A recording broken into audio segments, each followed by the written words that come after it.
ఎంత అడ్డగోలుగా డబ్బులు ఖర్చు పెట్టేశారు, దోచేశారంటే పంచాయతీరాజ్ లెక్కలు చూస్తూ ఉంటే గుండె చెరువైపోతాం.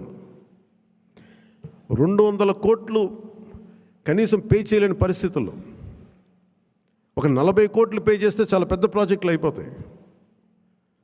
ఒకవైపు ఏమో ఋషికొండ లాంటి ప్యాలెస్కేమో 600 కోట్లు ఖర్చు పెడతారు. అది వాళ్ళ కోసం కట్టుకున్నారా, గెస్ట్ హౌస్లకి, అది వాళ్ళ కథ. అది కానీ ఎప్పుడు ఏది ఖర్చు పెట్టాలి, ఎంత ఖర్చు పెట్టాలి అనే విఘ్నత లేదో వీళ్ళందరికీ అనిపించింది.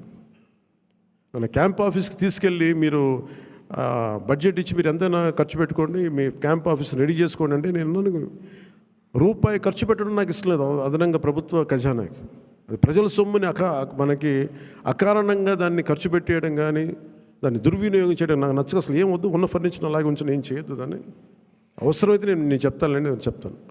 మోస్ట్ ఆఫ్ ద టైం వీళ్ళు నా ఫర్నిచర్ పట్టుకెళ్ళాను. ఉన్న ఫర్నిచర్ సరిపోతే పర్లేదు.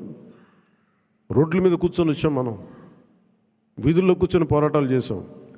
కూర్చొని చిన్నపాటి కుర్చీ ఉంటే చాలు, మళ్ళీ దానికి ఇంత సౌకర్యాలు అవసరం లేదు మాకు.